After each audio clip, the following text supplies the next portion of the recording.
Hello everyone, my name is Saksham Dikshit and this is my channel Pentest Diaries. So today I'll make another video on the same series of knowledge share, and in this video itself I'll try to cover the concept, and that's not exactly a concept. I'll be talking about the malware in GitHub. So I'm not talking about like how to make the malware on GitHub. I'm just talking about the malware GitHub alert, how exactly like if any repository is present over there itself, how exactly GitHub can get it, identify that, and what are the actions will be taken by the GitHub or even with the owners also. Everything I'll just try to get it covered in this video itself. So we'll just going further with that, and this is definitely be a interesting video where you just came to know about it. If we are a developer or even a pen tester itself, couple of times we are cloning multiple repositories on our base machine, and we are utilizing that also without any having clear understanding of whether this code is appropriate or not. We'll try to clone it and use it directly, but the thing is that they are what exactly the pain the GitHub is taking it just to make that repositories appropriate. So even in that case, also a couple of ways, a few things will be get it bypassed and it will not get it. Like I'm not saying the 100% the GitHub is detecting each and every malware present on GitHub, but the thing is that in couple of cases they're trying their best to reach to that level where they can detect each and every malware. Like if any suspicious file is present on the Git repositories, they're trying to get it detected and either requested the owners to get it removed that or try to get it past that. Such type of thing they will take the action accordingly, otherwise they will remove that file. So just to get it understand that, we'll going further with that. So how exactly it's happening? So if we're talking about the GitHub malware alerts, that's most important. So the first thing which we'll try to get it cover is a malware detection mechanism. This is most important, like how exactly it's getting detected in case of GitHub. Like when I just came to know about it, I thought that normally I thought that it's type of file system will simply have to upload, like it's a type of repository type of thing, will simply upload the file, but it's not like that. They are scanning that file also with the multiple combination. They have their own signatures on the basis of that with the patterns. They're trying to get it scanned so that the whatever the repository you have, it should be a bit clean. And if a person is trying to get it cloned, then at that time the user will be safe, and even the developers are on a safe side itself. That was the main reason behind it. So what exactly they're trying to get it covered in the malware detection mechanism? GitHub uses automated scanning and analysis tools to detect the pattern and signatures associated with known malware or the suspicious activity within the repository. So that's totally depend on it. Like the GitHub having its own scanning tool, which is automated scanning tool. When you're trying to get it upload the file, it's will that automated scanning tool get it scan that file before getting uploaded over there itself. As for the signatures, they have it. And with that with known malware or suspicious activity within the repository, so they're just trying to get it detected on the basis of that whatever the repository they have it, and as per the signatures they have it. So they're trying to get it scanned. If any suspicious activity, or I can say that any file is present over there, or any code inside of the file is present over there, so they will raise an alert on the for that file, and they will not allow you to upload that file. Going further with that, if you're talking about the alert notification, that's most important. Like identification is one of the things, but if you're not alerting it to the appropriate audience, then in that case there is no mean to get it detect anything. So the thing is that if you're talking about the alert notification, if GitHub detects malware or suspicious content in a repository, it notifies the repository owners via email and through GitHub notification system itself. So like if you are an owner of any repository, so in that case, if anything malicious you have uploaded on your GitHub, then definitely you will either get an email from the GitHub, or the thing is that you're getting a notification through on your dashboard. You're getting a notification from the GitHub directly, like this code is suspicious or it's a malicious code, and you simply have to remove it. Whatever the actions suggested by the GitHub as per that analysis, they will suggest, and you will take that action. Otherwise they will take the action and they will remove that file. The second, if I'll just talk about the alert provided details about the detected issues, including affected files or code snippets, and I can say that a guidance on how to address the issues itself. So that's the thing, like we are just getting the whole list about it, what is the action we're supposed to take it, and on the basis of that only we have to get it solve the problem.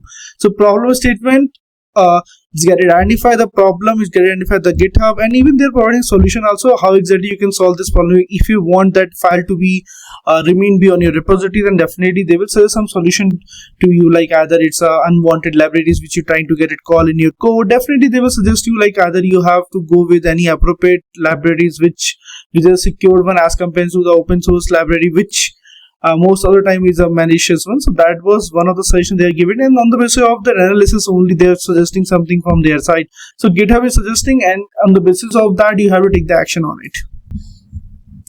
Going further with that, actions for the repository's owners. So repository owners are encountered to review the alert promptly and take necessary action to mitigate the risk. So whenever it was alert will be raised for the owners, then definitely they have to take the actions on it promptly, like if either with the email or with that notification which they're getting on their dashboard, and whatever that mitigation will be provided by the GitHub, they will have to take care of that. And in case if there is any issue itself, they're not able to solve the problem, they will take a help from the GitHub also, or with a forums also. But the thing is that they will have to take action. Instead of that, just keep it the same file which is a malicious one, keep it on their repositories. They have to go it further with it to solve that problem.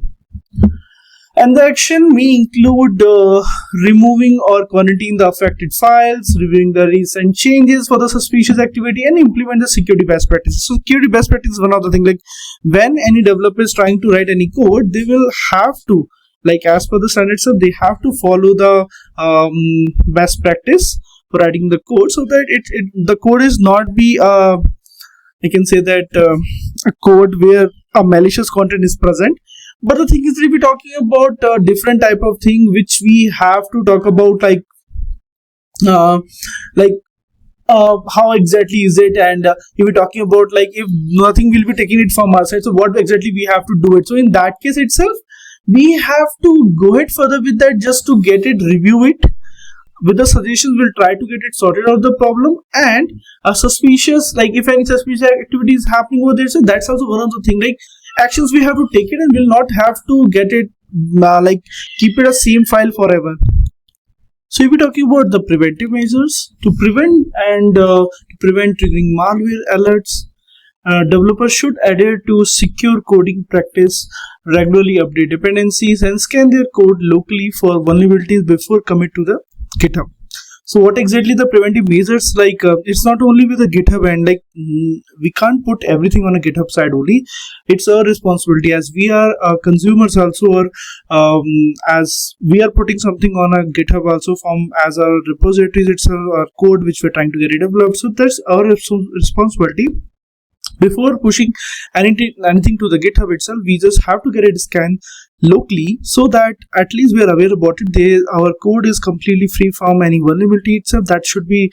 And the other thing, we have to make a secure code itself. That's also one, like in couple of cases, or our code which you're trying to get scanned with a local scanner, we are not getting any alert itself, and everything should be appropriate. But the thing is that why we only rely on automated scanners only, we have to develop a practice like where we have to write the code as a secure code only. So secure code practice itself, like there are a number of forums and number of framework is present in the market itself, which you have to be taken as a I can say that these are checklists you have to take care of it, so that at the time of writing a code you have to be follow all those conditions itself, so that you can make up appropriate code or secure code itself.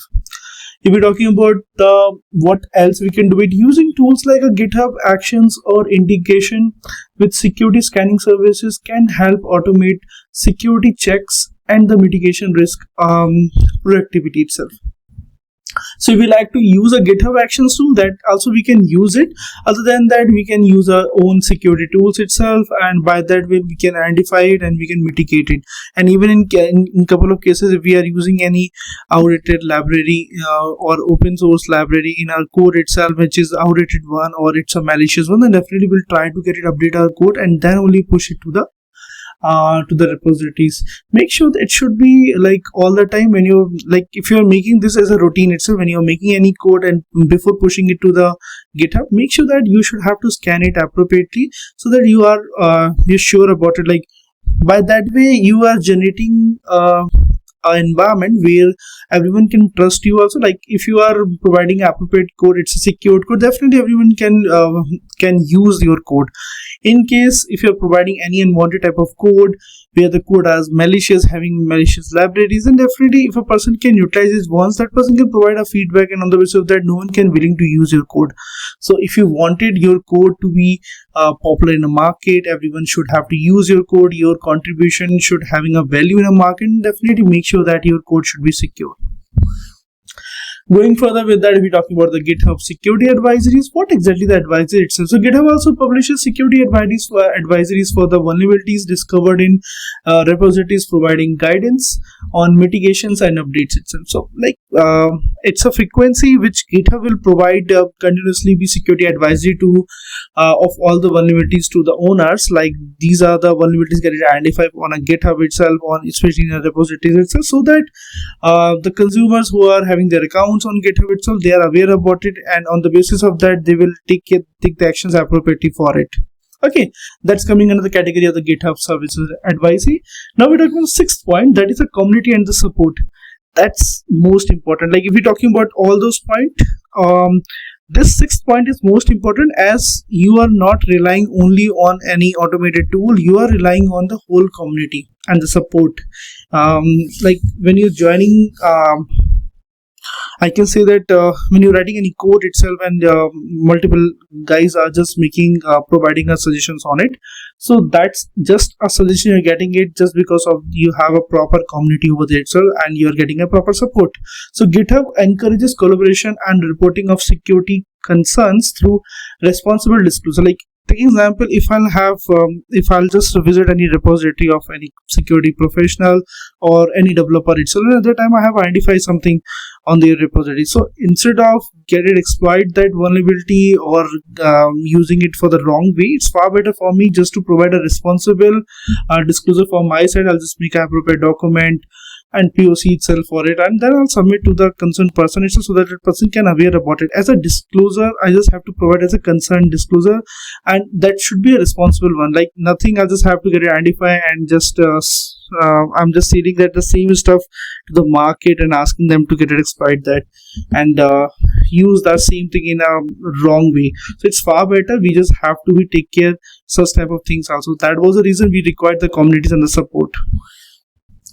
Now we talk about the GitHub and types of GitHub malware alerts. So what are the types of it? So dependent bot alert, this is also one of the things. So this is not just a direct malware alert, but a notification from the dependent bot, a security features within the GitHub. So GitHub itself having one of the bot, which I can say that a dependent bot alert, through which also if any malware is directly we can get it identified over there itself, this will get it notified immediately. So that is one of the type of malware alert which we are getting it. Now if we're talking about the next one, so manual detection. So like before that we have few points more on that one where we're talking about the dependent bot itself. So it identifies the vulnerabilities in your projects, dependency, external libraries you use. So like it's not having a coverage only to till you are providing the code itself. It's having a coverage till the dependency which you are using. Take example, if you are using any library and that is a malicious library, then definitely that's this dependent bot having the whole list of it. Okay, this is the library they're using it, and what's the version of it, and if the versions get it known for the market, and definitely on the basis of that they will raise the concern like this, the library which is consumed in this code is outdated one or it's a malicious library. Make sure that you have to either you have to utilize some other library or you have to update to the later version, whatever that suggestion provided by the GitHub. Going further, these vulnerabilities could potentially be exploited for malicious purpose. So that's as obvious. Like if we are remain be with that vulnerable, and then definitely if we are just waiting for the moment when like that section will be get it compromised, someone will take control of it. So we just have to wait for it. But the thing is that if we are a responsible person, we'll definitely have to take action to solve that problem faster. Manual detection is one of the thing which we have to be like, I can say that it's also one of the alert type. So you or someone else might suspect a specific repositories contain malware itself. It's a part of same thing like a responsible one only. We just have to identify that and we have to mention it to the appropriate guys. This could due to a suspicious code, file names, or the reports from other users itself. So that's just because of that only. So that's also one of the type of alert I can say that in case of GitHub. How to respond to a GitHub malware alerts? So we're talking about a lot of things.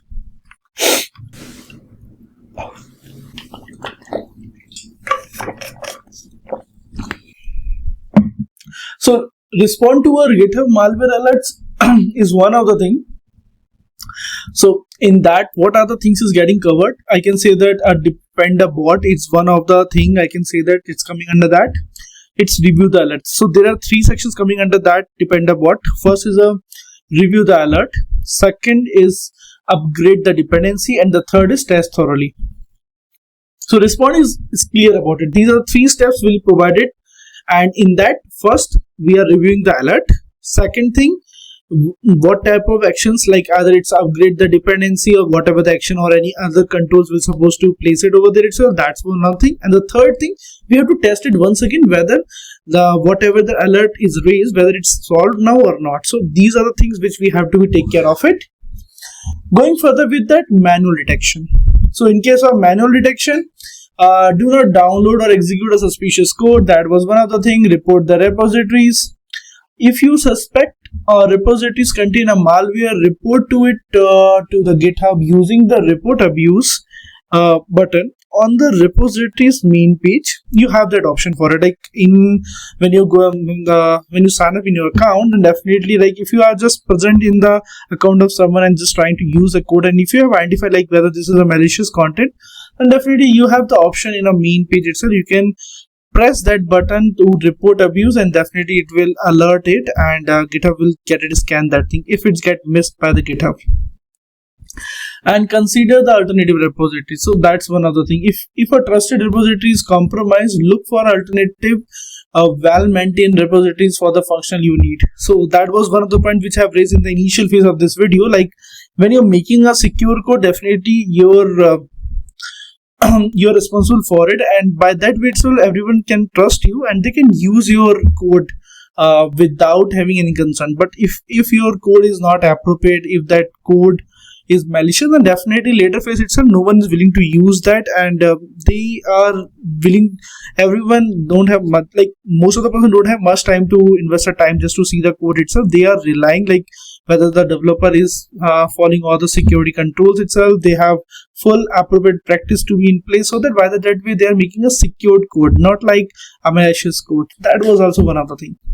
Now going further with that, if we talk about the additional tips, what are the additional tips we are looking for it over here itself? So additional tips, having enable a dependent alerts.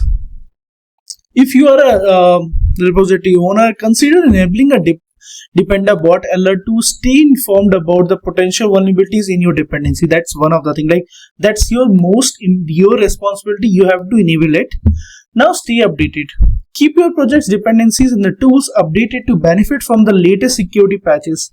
So that's also one of the things, like you have to be updated your repository on the basis of the latest update provided in the market. Take example, if you are using any library, if any code you want to get it updated, that if you identify like this looks like a vulnerable one, you just have to get it updated. That use static code analysis tool also. That's one of the thing, like I told you like in the first section of it, like when we are trying to get it deployed, that make sure you have a good practice to scan that code before get it pushed to the GitHub.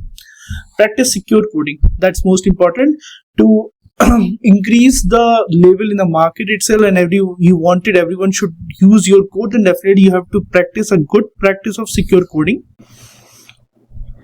That's all about the thing. So if we are talking about remembrance point, when it comes to the malware, it's always better to save than sorry. Like if you are making any code and if it will impact most of the guys later phase itself, then in that case you are not having a proper channel over there itself to convey to the guys like sorry, just because of my code most of the systems are get compromised. So it's far better for you, instead of if you're not sure about it, don't publish that on a GitHub. Okay, and if you are unsure about the safety of a repository, then in that case definitely you have to avoid that. Instead of like you have to make the users on risk, like you have pushed the user in risk, it's far better you're not pushing that till you are not sure about it. So make sure whatever the controls whatever the best practice I have suggested so far in this video, make sure that you have to follow all those things before pushing it. I'm not telling like what type of actual code they have to write it. Like there are a number of best practices available in the market. It's on the basis of the best practices, you have to follow those things in a market. On the basis of that, you can write a better code. And before pushing it, you simply have best practice to scan it with the multiple channels, and even just enabling the scanner from the GitHub side, so that at least you're on a safer side on both the ways. Like locally also you're scanning it before pushing it to GitHub, and also that GitHub is also scanning it continuously, so that by both the ways your code is secured, and this will not impact your image, and even whoever the user is trying to use your code, they will are also on a safer side. Okay, that's all about the stuff I just want to get it covered in this video. So I hope you like this video. If you like this video, please subscribe my channel. I try my best to make the appropriate content on this section for it. So these are the different sections. I'll try to get it exposed simultaneously along with that whatever the different series I'm making it. So I wanted like other boom topic is also to be get it covered, so that people are not getting a one side of content only continuously. Like earlier I'm just making a Python based content only, every day you are getting a Python content. So now I've changed the trend. I'm just trying to make different type of content, and even the Docker series soon will, like I have already make it the final content for it and already uploaded that. Soon as per the schedule, it's really getting the videos for it, and that's really awesome series. I try my best to make that whole content for it. You will definitely like it. Please provide your suggestion, what are the different type of series you wanted in future aspects. As per my view, I'll just try to make a content till yet. If I'm not getting much recommendation on the basis of that, I'm not getting much chance, like whatever the things I feel like I have to make it, I'll just try my best to make it. But if I'm getting a suggestions for it, I'll definitely try my best to make the content on it. So thank you so much once again. Take care. Bye bye.